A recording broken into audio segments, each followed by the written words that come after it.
Hello, I want to welcome you to El Salto del Gato's Tarot Stories. I'm Marilia, and together with my daughter Desiree, we're going to engage you in a journey through the number 2 card of the 22 major arcana tarot cards. You've already met the Fool and the Magician. Now we're going to introduce you to the High Priestess. She is also known as the Popess or Juno. In the High Priestess, we are again given an opportunity to do a little bit of self-reflection. We get to revisit the choice we made at the stage of the Fool. Did we choose to act, as in the active wands, or not to act, as in the more passive cups? When we meet the High Priestess, we've already made a choice, and we are aware of our desire. We've unpacked, organized, and purged psychologically in the Magician. The Popess compels us to look deeper, though, to look into a metaphorical mirror and ask, what do you see?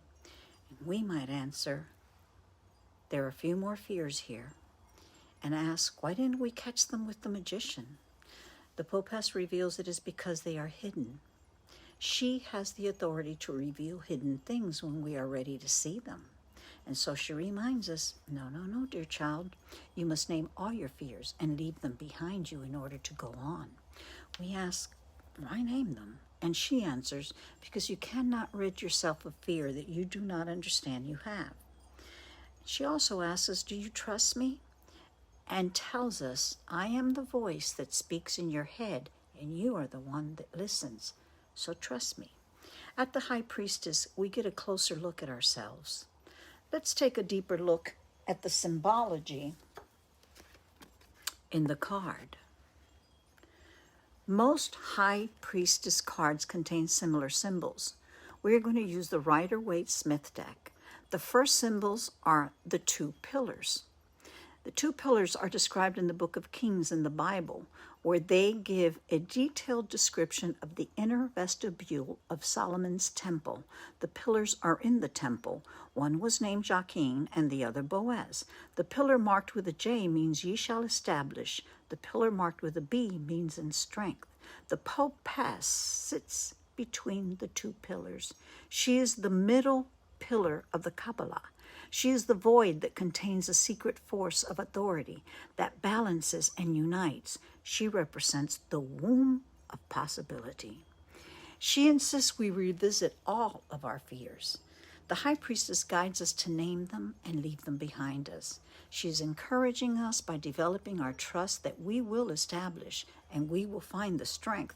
As it is written, it was not written if we find our strength or that we might establish.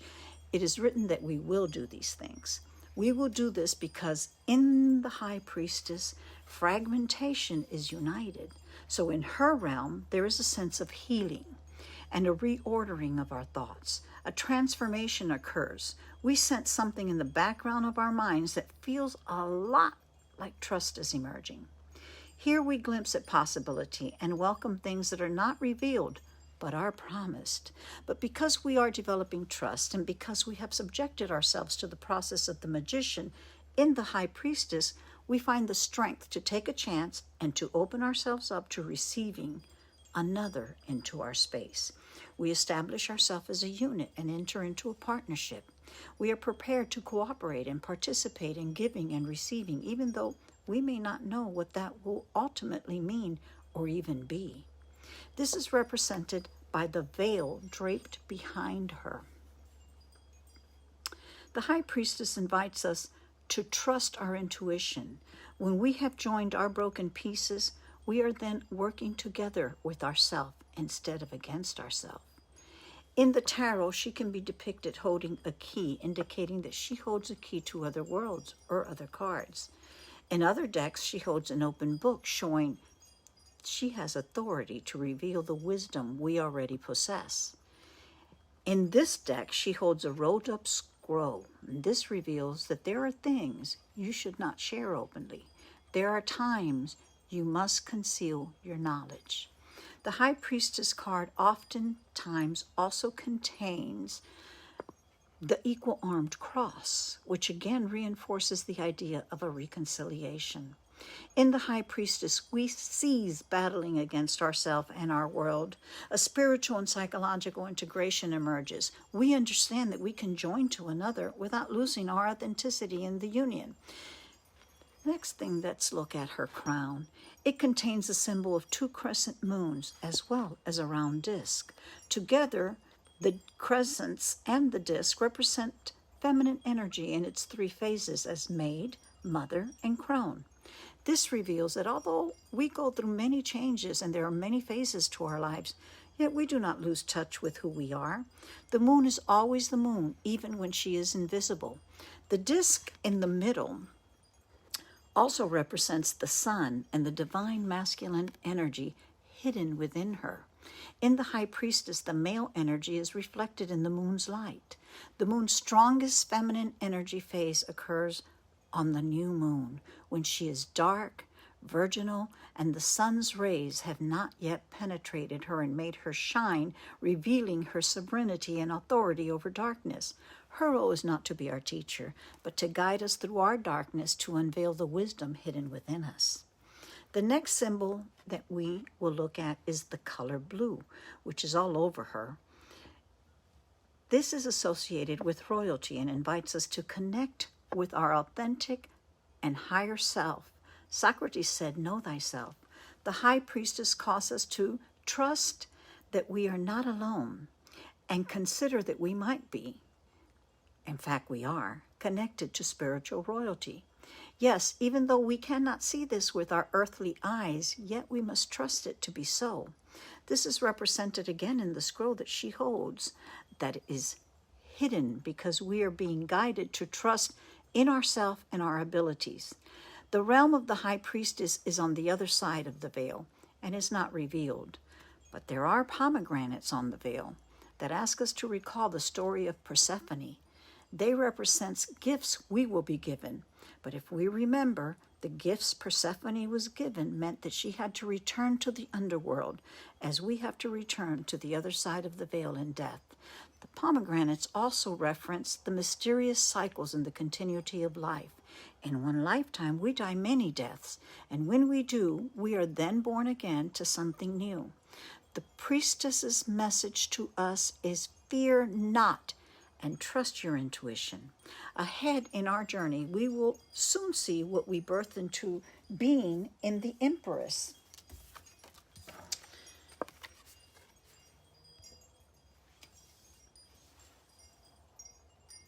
In the Empress, we step down a period and begin to descend of the tree of life. The lessons of uniting with another and reconciling with our inner selves requires that we come to terms with our own feminine and masculine polarities. We must connect with the void of the middle pillar within us, where the energy of the High Priestess guides us. We will understand the value of femininity as we are submerged into the realm of the Empress. And then further on, we will encounter the vital importance of the Emperor as we begin to build form and structure in our earthly journey. In Desiree's stories, we can further see our journey through the High Priestess reflected to us through the lives and experiences of these 2 mythological archetypes. Enjoy it. Brigid is a very special goddess who is still venerated today in all her forms, and not just in Ireland, but all over the world. She has been an ancient goddess of fertility and abundance associated with healing wells and an eternal flame. A Bronze Age goddess of blacksmiths and bards, she survived Christianization, becoming a saint, but retaining all her goddess magic and converting her priestesses into nuns who still tend the eternal flame. Finally, she reached the shores of the New World and became one of the most venerated Vodou Lwa. Her stories are steeped in themes of liminality.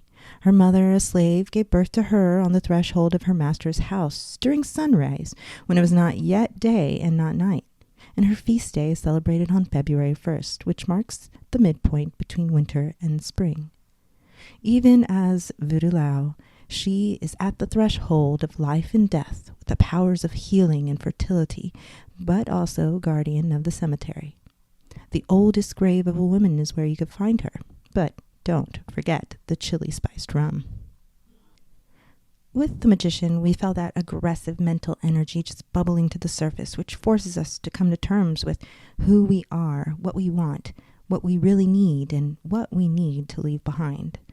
Item by item, Inanna surrendered each layer of her facade until she was nothing but a corpse, hanging from a hook, essentially face to face with her shadow self in the form of her sister, Ereshkigal.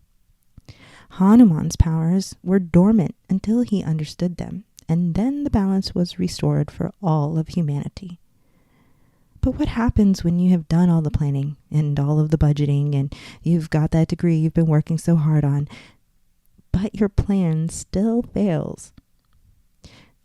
Brigid's stories will show us how to unite the masculine energy, which sets us in motion, giving order to chaos, with the feminine energy, which keeps us rooted in our ecosystem and makes us aware of our hidden abilities. In that great cosmic meetup between the self that dies and the self that lives on forever, we find Brigid at the threshold. It was long, long ago when the new god came to Ireland and Brigid was born. Her father was a lord and her mother his slave, the spoils of seemingly endless war. At dawn, as she finished milking her master's fairy cow and was about to bring the milk in, she felt the pains of labor. Setting the buckets down, she braced herself between the walls of the threshold and gave birth to Brigid, then bathed her in the warm milk, an act that was said to bestow magical powers. They say that night the village thought the house was on fire, so bright did the baby shine in her cradle. Her father, a devotee of the old gods, named her Brigid after the great fire goddess, daughter of the good god, the Dagda, whose priestesses kept an eternal flame lit in the grove of oaks. He knew she was special. He kept her close and treated her as if she were not his bastard and the daughter of a slave.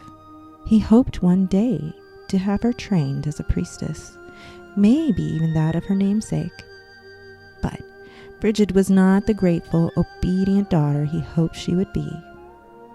For one thing, she was constantly giving his meat, milk, and butter to any riffraff who passed by the door. Soon enough, he decided to call the priest of the old gods to see if maybe he could talk to Brigid and focus all that boundless energy of hers into service to the gods instead. So the priest waited as Brigid's father called her into the house one day, and she must have run from quite a distance, because when she came through the door, her cheeks were flushed red, almost as red as her halo of flaming red hair. And with the brightest, most generous smile on her face, she quickly threw her cloak off, hanging it to the utter amazement of the mystified priest on a beam of sunshine which passed through the crack in the door. And Brigid may have been persuaded to take on the rigorous training of the druids if it wasn't for the next move her father saw fit to make. He had been trying for some time to find a suitable partner to marry Brigid, but it was not an easy task. Though the girl was a beauty, her reputation for giving away all of her father's sundries was not seen as desirable. But finally he did find a match, and he was a handsome lord of great wealth, and so it didn't bother him too much that Brigid was overly generous. Plus he thought, surely once she had children of her own, she wouldn't squander all their resources.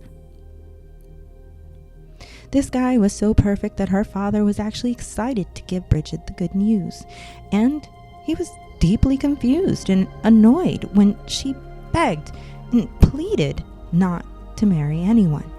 Now, this idea of chastity was not something her father could understand. It was lost to him that a girl who had been owned her whole life would not want to merely switch ownership. It was lost to him that she grieved for her mother, who in her old age had been sold from master to master. It was lost to him that the new religion promised freedom from all of this, freedom from slavery. But in any case, this idea had no place in the old religion, so he brushed it off as just one of those weird fads the kids are into, and he continued with preparations for the marriage. Meanwhile, Brigid went to the oak grove and prayed and prayed and prayed to have her beauty stripped away. She implored the goddess not to make a wife of her. She prayed too to the sun god, Jesus. She wasn't sure how to do this yet, so she sang out her prayer as she had always done to the goddess. On the day of the wedding, as her betrothed removed her veil, he was confronted with an aged and disfigured face. Not the face of a maiden, the face of a crone. But he was clever, and he knew she had worked some spell, and he wasn't going to be so easily dissuaded. After all, this kind of magic could prove useful. Then Brigid begged that if he left her there at that moment, and instead of marrying her, if he just walked out into that forest right over there, he would find a beauty waiting for him who would think everything he said was the smartest thing she had ever heard, and she would be happy to be his bride. Now, this was too good to pass up, so he did just as Brigid said, and was soon very happily married. Her father, on the other hand, was through with her. He could not control her. She would not unite him through marriage with any powerful clans. She would not increase his status by joining the priestly ranks, and she would only continue to waste his wealth. So he let her go. And off Brigid went, wandering like the beggar she had always been so generous to. And it wasn't long before people began to tell stories. There was that woman who felt sorry for her and gave her apples. But when Brigid gave them all away to other beggars, the lady yelled at her and called her ungrateful. Well, that lady never had apples grow in her orchard again. And then there was the other lady who gave Brigid a basket of apples and then followed her with more baskets as she gave them all away. Now, that lady's orchard was the envy of the town. In her wanderings, she came to work at a leper colony, but when the lepers begged for beer which had run out, Brigid prayed over the well, and it was changed to the most delicious malty beer. It wasn't long before Brigid had developed a following of women like her, who wanted to be free and wanted to help others. Brigid continued to pray to the old goddess and the new god, and miracles continued to happen until one day the Bishop Mel sent for her. He had heard all the miracles being attributed to her, and he wanted to be sure that she was the real deal. She brought along 8 of her followers, and the bishop performed the vows to make them Christian nuns. But as he was about to drape the veil over Brigid's head, a column of fire burst from her head and threatened to burn the very top of the roof of the church. The bishop took this as a sign. Brigid was not meant to be a nun, but instead, she would rise straight to the rank of bishop. Now, of course, there were many of the new religion who argued with this, but the bishop stood steadfast, saying, "No power have I in this matter. That dignity was given by God unto Brigid beyond every other woman." And while that was a remarkable thing for a patriarch of this new religion, it didn't mean anything unless Brigid could get her hands on some land and build her church. And she knew exactly where that church needed to be. So off she went with her of course, nuns, to visit the King of Leinster, hoping that he too would have heard of the good deeds that she had done and see fit to portion off a small piece of land for her to build the abbey. However, the king was unimpressed. He was not a convert to the new ways, and he honestly didn't really understand what the religion had to offer. He laughed her off, and he was about to move on with his day, but then she came back with a proposal that really sent him into a fit of laughter. "You want me to give you the land your cloak can cover?" But before he could catch his breath from all that laughter, he was struck with a sight that made his cheeks catch fire and little beads of sweat form at his brow. Brigid's cloak was growing fast. It had already covered as far as he could see on every side of him, stretching out to the horizons. She had covered his land, all of his land, all of Leinster. And now it was she who was laughing. But it wasn't a menacing laugh. She placed a hand on the king's shoulder and told him not to worry. She would only take enough land to build a church. And then, pointing to the oak grove she had visited as a girl, she asked for the land surrounding the great mother oak at its center. And there, under that oak, is where she built her church. There in the grove of the goddess, uniting the old with the new, the god with the goddess, in a sacred marriage that can still be felt in the enchanted fairylands of Ireland today. Maybe this is why the women who were sent away carried her with them to the New World. They called them criminals and shipped them off to serve new masters, this time as indentured servants, a promise that if they worked hard enough, they too could earn a piece of land. The women took her with them in the form of a small straw doll, a bridie doll, and they told the others, the ones without any promise of freedom, all about her generosity.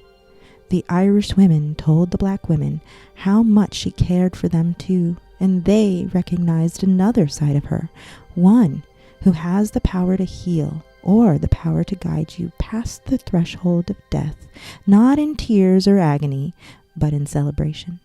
She was no longer the celibate saint. Instead, she was the erotic consort of the Baron Semdi, and together they were king and queen of the Gade family of Lao, who ruled the realm of death. They recognized her feisty side too. She didn't hold back if she had something to say, proving she was just as wild and carefree as the young girl who hung her cloak on a sunbeam.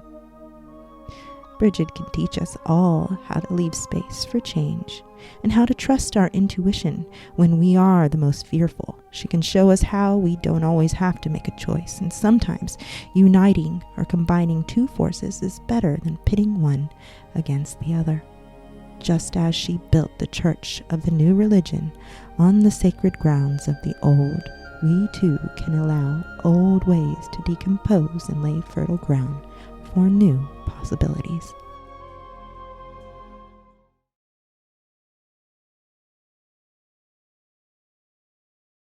In the High Priestess, the pretty much main message of the High Priestess is that you have an inner conflict that needs to be resolved before you go anywhere else.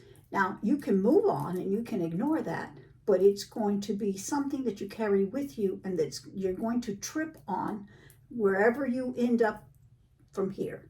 So this is not something where you can just bypass a little piece of the steps. You know how we tend to want to take a shortcut.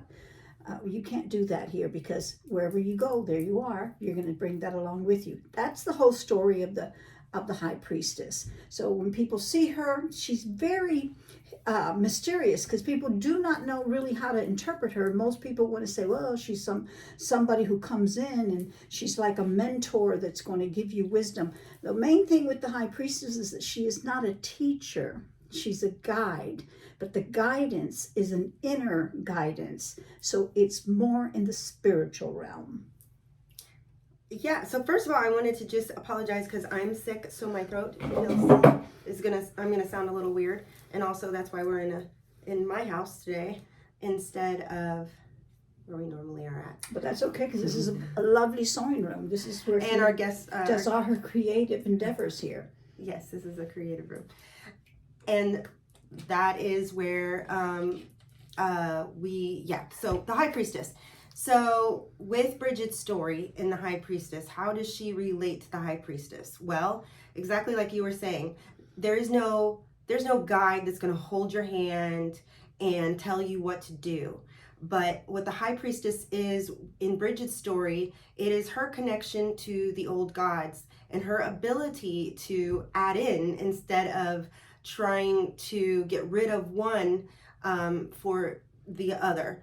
And so when we start with her story, how she's born, okay, the whole fire element. What did you think about that as far as the High Priestess? The fire element between the threshold. And I think that's very exciting, because the fire element has so much significance in spiritualism, period. So it's always considered the spark. The spark. What is a spark? Well, it's that idea, that intuition, that motivation, that sense of I'm totally stressed out and I'm panicking and I'm about to implode, and then all of a sudden there's this feeling of it's going to be okay. That spark.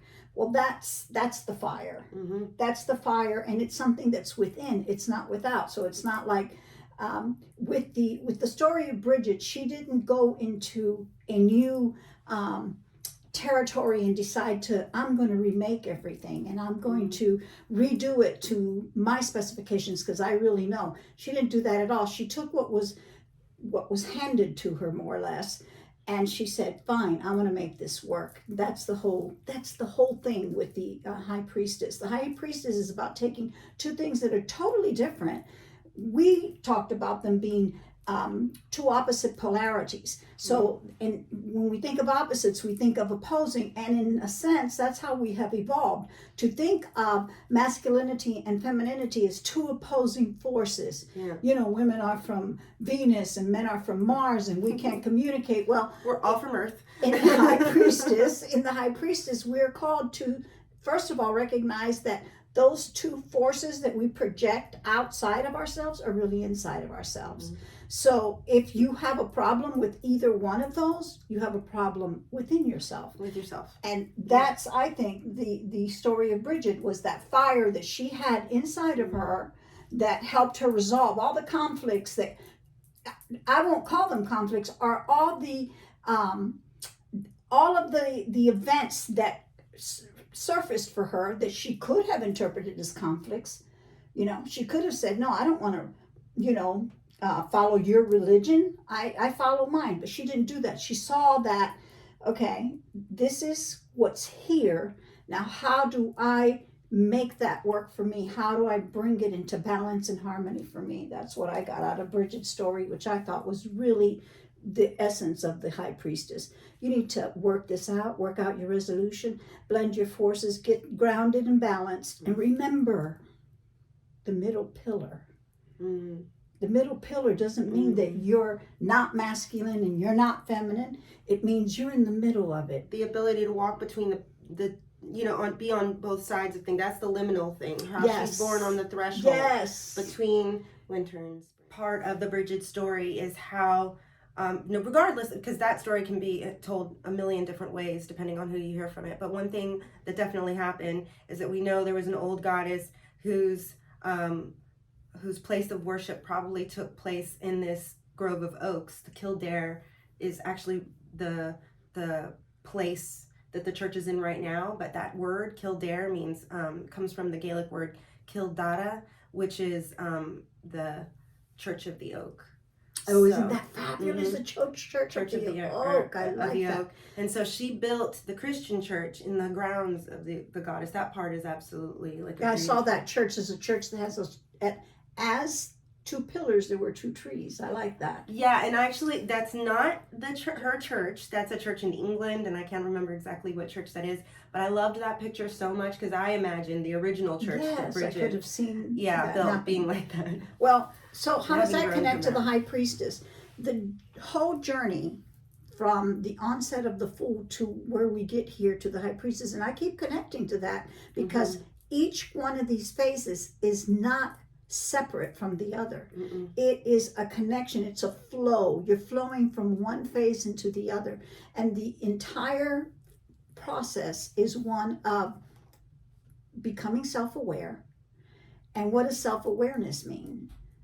That's something you answer for yourself, and then evolving into a world, because you find here at the High Priestess, this is the first time where your self-awareness blends in with another, where you're not only aware of self, but you're aware of the other. The connectivity between us, which is something I feel we're very much missing. When you think about how our worlds get to the point where everybody thinks, oh, we've always been warring our whole existence. That's not true. Before the Bronze Age, there's quite a lot of evidence that we lived let's not, glorify it. I'm sure that's someone would bop the other person on the head every now and then, but there's no evidence of this mass violence that we have come to think is so very normal. That's that whole misconception and misunderstanding of those two polarities of gender. Everybody, or most people, confuse gender with sex. And I don't mean sex as in the act, but sex as in the anatomical equipment that you're born with.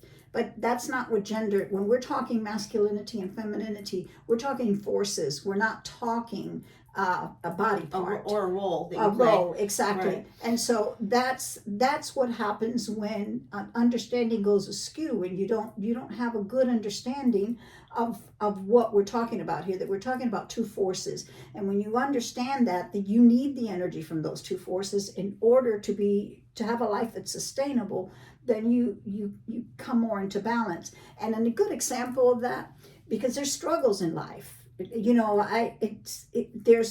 go into a whole other place that I'm not going to go into because Desiree wanted me not to do that.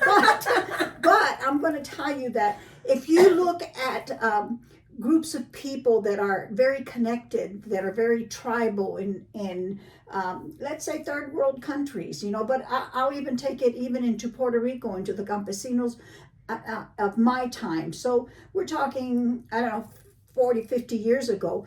Those people I visited over there, and they were very impoverished. They didn't have fancy homes or fancy cars or anything like that.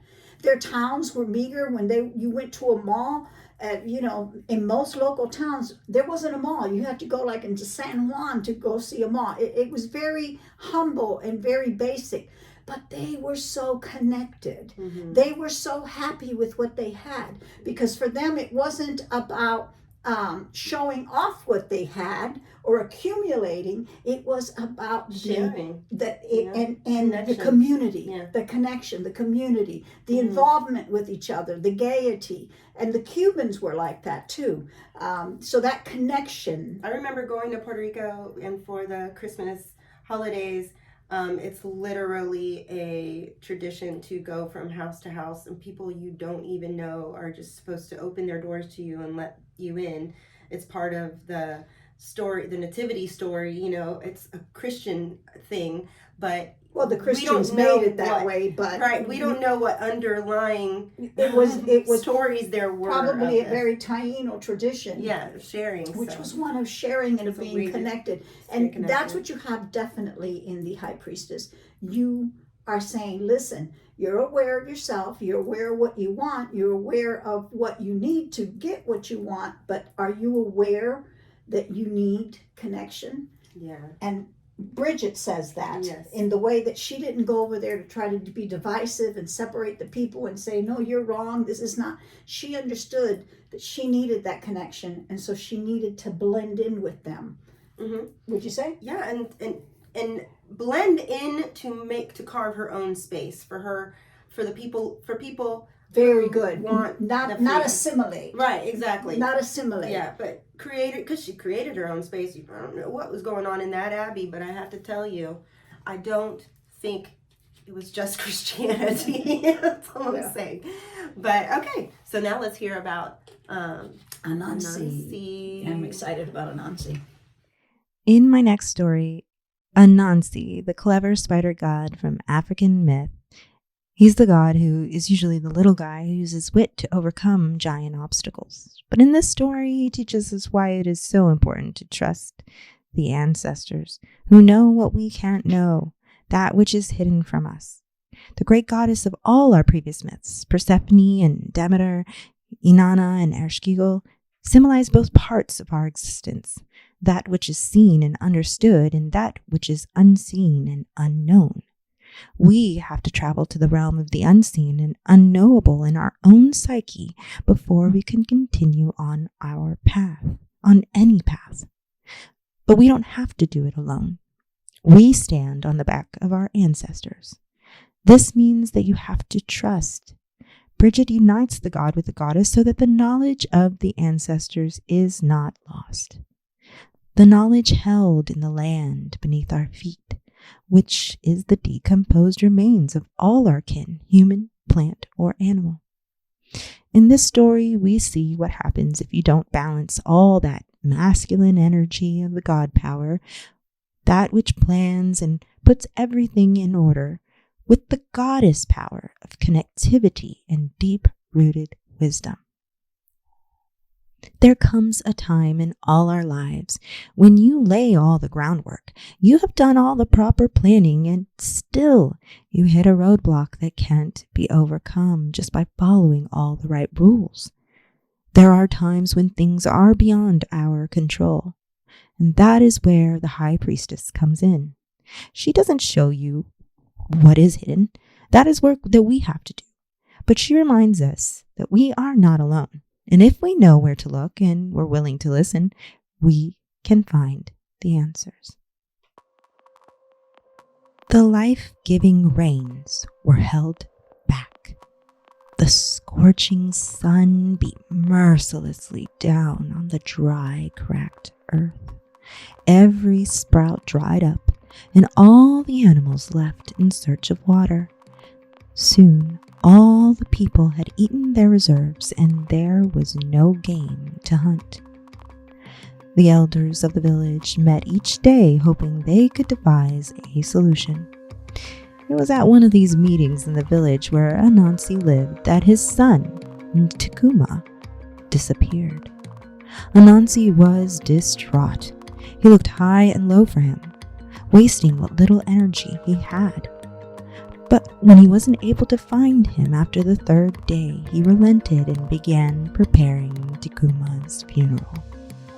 Everyone in the village gathered to mourn for Takuma, and as they waited for Anansi to speak, their attention was suddenly diverted to the lovely sound of a bird, a yellow bird, who was circling above and singing, "Do not mourn for the son of Anansi. He comes with good news. There will be feasting and celebration." Anansi scanned the crowd in confusion, and then someone in the crowd shouted, "Look, there he is!" He saw his son. Everyone began to cheer. Takuma approached with a small pot in his hands, and everyone had questions. Where had he been? What had happened to him? But Takuma just held up his hand in a gesture of silence. Setting the pot on the ground before him, he began to chant a magical incantation over the pot. And as he did, a feast unfolded before their eyes. Tables were piled high with plates of delicious, satisfying foods, and calabashes frothing over with palm wine. Everyone eagerly gathered at the tables and filled their bellies with the bountiful offerings. Not a single morsel went to waste, and even the creatures of the village went back to their nests and burrows with plenty to share. And Takuma was the town hero, and he continued to supply food for the village from the pot, so that eventually everyone stopped wondering what had happened to make him disappear those 3 terrible days. Everyone, that is, except his father, Anansi. You see, Anansi is the god who triumphs over all adversity by outsmarting seemingly stronger forces. But it was Takuma who was now being praised as the wise one. He was even asked to sit on the council of the elders. But even more disturbing to Anansi was the fact that he did not know what had happened to Takuma, for Anansi owned all the stories, and he needed this one. So after much persuasion from his father, Takuma finally decided he would tell Anansi what happened. But first, he made him promise to keep it a secret. Now, of course, Anansi agreed, and Takuma began. "Well, I was really hungry that morning, and I saw a lizard that looked particularly tasty, so I chased after it to see if I could make a meal out of it." Anansi gagged in disgust. Ugh. Anyway, he continued, "I followed behind it carefully, but every time I got close, it went deeper into the woods, almost as if it was taunting me. And that made me work harder to get to the creature, but before I knew it, I was lost. I was so worn out and tired from the chase that all I could do was lay down under this very tall tree and rest. I thought I would die of exhaustion. But then, just as I started to drift off, I saw 3 palm nuts, which I immediately grabbed a stone to crack them open. But as soon as I hit the first one, it rolled away and disappeared into a hole. I hit the second nut, and it rolled down the hole as well. With the last nut on the ground, I prayed, please, please don't let this one fall down the hole too.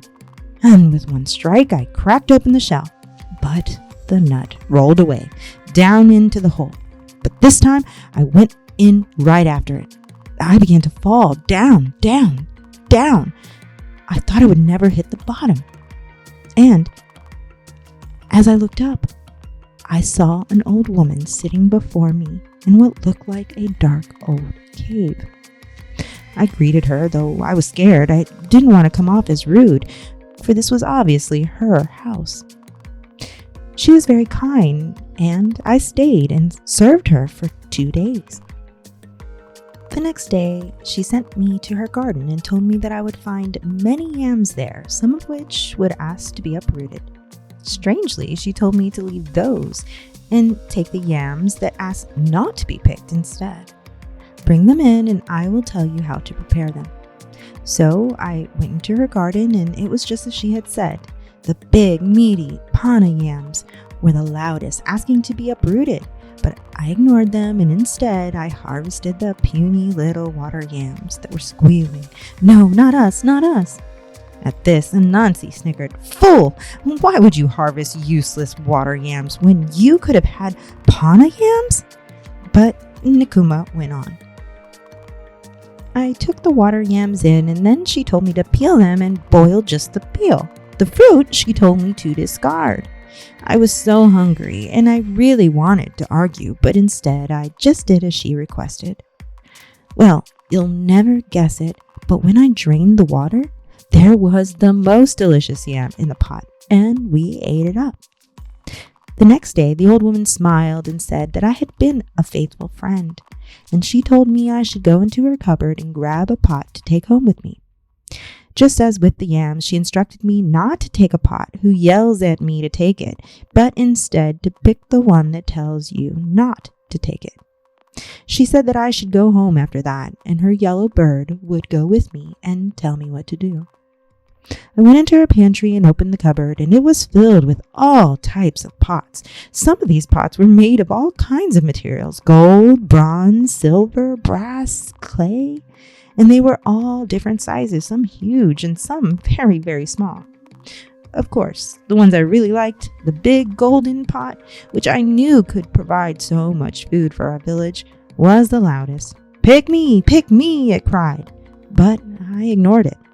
I could hardly hear the faint whisper of this tiny pot I found hidden under other bigger pots in the corner, but it was the only one asking to be left alone, so I picked it above all the others. What, are you kidding? Anansi exclaimed. You definitely should have picked the big golden pot. Imagine how much more it would have produced. But his son only replied with a shrug and said, I don't know, but something told me I should follow the old woman's instructions. They were her gifts to give after all. Anansi thought. No, you definitely should have gotten the bigger pot. And this was all Anansi could think of all night until he finally convinced himself that he would be the one to go back to the old lady and get a better pot. The next day, he set off towards the forest just as his son described, despite the fact that everyone in his village was already well fed. He found the tall tree Takuma had described, and he lay down, and the 3 nuts immediately appeared along with a stone. He picked up the stone and gave the first nut a whack, which cracked it perfectly, revealing 1 nut. Anansi waited for it to roll down the hole in the ground, but it stayed still. Finally, he nudged it a little bit more, until down it went. And he repeated this with the next 2 nuts, following the last one down the deep hole. As he hit the ground, he saw the old lady before him, but she did not speak to him. Breaking the silence, he called out, "Grandmother!" But she only blinked and stared at him. He could hear the big, fat pana yams outside yelling, "Pick me, pick me!" and the skinny little water yams yelling, "Don't pick me, don't pick me!" So Anansi, seeing that his host was in no mood for conversation, went to her garden and harvested the fat pana yams. When he brought them inside, the old lady didn't even look up at him, but told him the same thing she told his son. Peel the yams and throw out the fruit. Boil only the peel. Anansi side-eyed her and said, "Yeah, okay." But of course, he threw out the peel and boiled the fruit instead. He was mystified when he went to strain the water and there was nothing but dirt and rocks in the pot. Well, Anansi thought, I came here for the pot anyway. Who cares about the yams? So he asked, "Grandmother, won't you gift me with one of those generous pots to take back to my village?" And she replied, "Go into my cupboard. The pots will yell out, but only take the one that doesn't want to be taken." When Anansi opened the cupboard, he was overwhelmed with the number of pots he saw before him. Huge and small, gold, bronze, silver pots, pots made from clay, and all called out to him, insisting that he pick them by naming off all the delicious foods they could bring to him. They said anything that they could to make his mouth water, so that he would choose them, and only the smallest pot, smaller than the one Tikuma brought back, asked not to be taken. Anansi looked at the little pot and laughed. "Of course I won't pick you," he thought. Then he grabbed the biggest golden pot, thanked the old lady, and asked her to send her yellow bird to the village to gather the townfolk for a feast before he went on his way. "Tell my people I have descended into the underworld and I have returned victorious." And the bird fluttered away toward the village. As Anansi approached, he could hear the drums and the singing. He could see the dancers performing a victory dance. Once he reached the crowd of villagers, he placed the pot down at his feet. "Golden pot, I demand a feast," were his words. And the pot began to rumble. Then the pot began to froth and bubble over. With the foul-smelling, oozing substance came every creeping, crawling creature. Snakes, worms, roaches, beetles, lizards, and caterpillars encircling above the yellow bird laughed. The townspeople looked all over for Anansi so they could punish him. But the spider god had crawled up into the corner of the dusty ceiling, hiding in shame.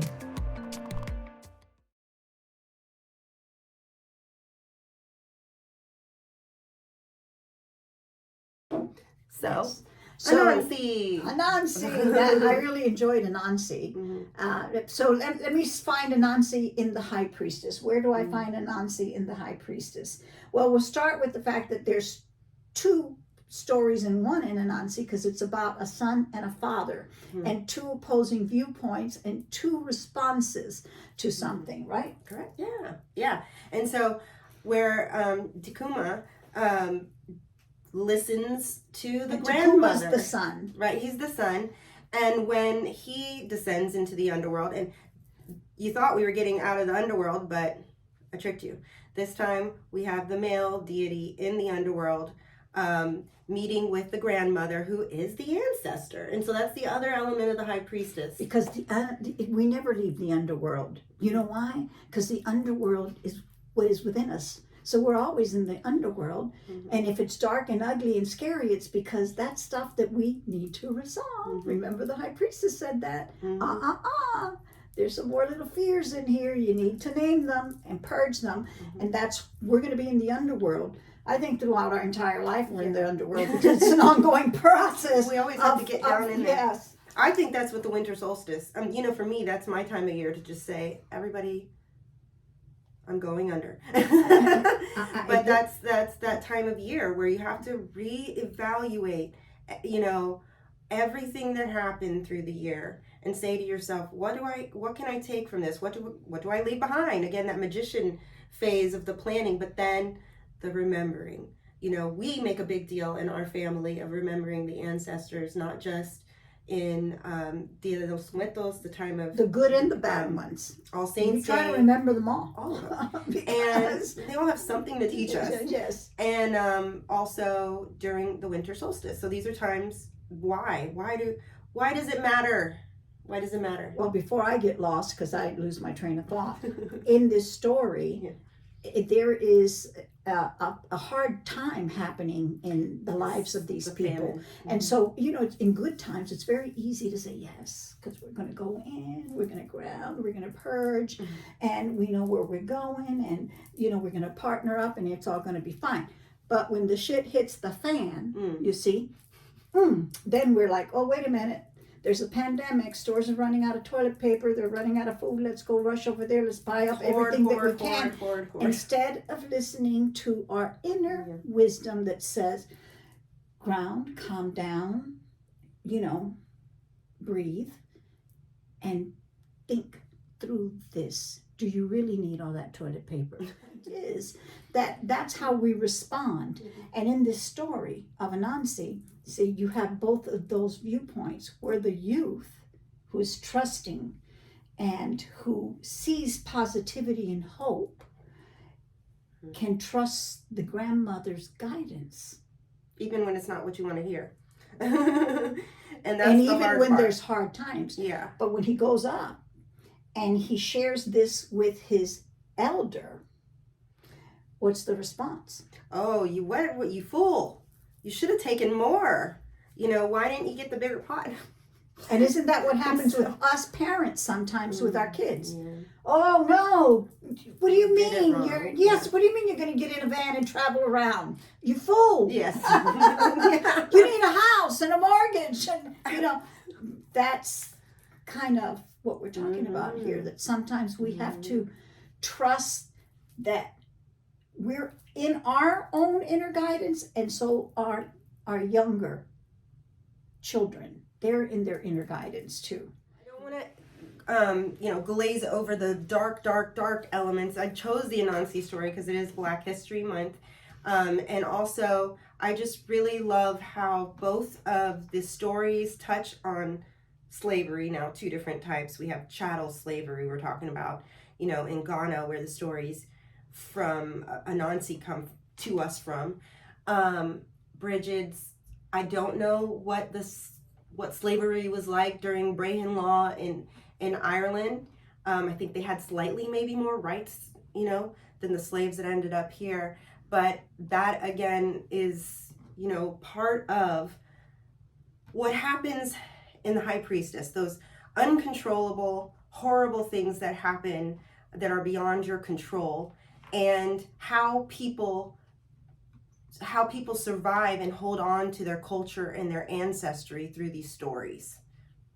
Absolutely. It's in the High Priestess, you have that thing of realizing I need connection. I need to partner with someone. There are things in life that you can't go through alone. Life, in a sense, can be a drudgery. And why I keep going back to those very ethnic traditions where people seem to be free in their heads. If you read some of the slave stories and the slave novels, you will see these beautiful songs, this gorgeous poetry. They suffered. Their children were taken away from them. They were taken away from their whole families. They had a huge, heavy load of suffering. But something was free. That fire was burning. It was free in their minds, in their hearts, and they still could hope. They could dream, and because they held on to each other. So whoever they could connect to, they held on to each other. If they were total strangers, they knew that they had to kind of unite and show a united front. And they built families, out of strangers. And in essence, that's what Brigid did. And in Anansi, you see that playing out in the sense that here is a grandmother figure that's totally foreign to the father. And she has yet accepted and embraced the child because he accepted her. He heard her. And then the father goes down there and his reaction is totally different. And his results are totally different. And so again, who is that grandmother? Well, isn't she that voice in our head? Yep, she's the High Priestess, right? She's the one who connects us. And yeah, so it is about connection, and also very much love how, you know, and that's what happened. Brigid, she comes also not as a slave to America, but with indentured servants, which is another type of, you know, this is like a, you know, evolution of the same nasty beast as slavery, where you have a contract that eventually, after a number of years, you can get out of your position, but who knows the horrible things that have happened to you while you're owned by another human being. So she is in contact, these women are in contact with slaves brought in to Haiti from Africa, and this is where the voodoo religion, the voodoo religion actually comes from those Tainos in Haiti, and it's Afro. It all stemmed in Africa, and as they migrated, so all of that, here, just all of that kind of combining. blended. But see, this is the thing that this is Finding how I new interpret roots it. and connections. We're all going to be in a world that there are things that are not of our making, are not of our control. There's things, you might as well face it, there are things in life that are not going to be in your control. You were born into a world that was already in play. You didn't come in here and, let me just create your world for you. No, there was already things happening, and there was millions of souls already here, and they were active doing stuff, and you kind of came into the world they had built. So of course there's going to be things in it that aren't going to work for you, in your opinion. That's right. But that's where you have to think about what the High Priestess is saying at this level before you go on, because you're going to go into it. You've got a whole lot more phases to walk through. And before you get to those, you have to learn this lesson. You have to make it work for you without assimilating. And without assimilating means without losing your authenticity. Know who you are. Because if you don't know who you are, it's easy, you become someone else. You don't know your language, you don't know your traditions, you don't have any sense of self, identity. You take on the identity of anything that's given to you. But if you know yourself, then you don't lose that. But you can blend into what you have there and what you're born into, and you can look into it, and after you freak out a couple of times and make a total mess of things, you can come back to that center middle pillar of the Kabbalah and stand between the two opposing forces and kind of bring them together. And you know, one of the things I like about the story of Anansi, we'll get through it, is that Anansi also presents everything from the fool down to the High Priestess, because it presents the choice. You can choose to act like the son, or you can take on the role of the father, but understand the results. And bugs. You're going to eat bugs. Yeah. If you mess it up. So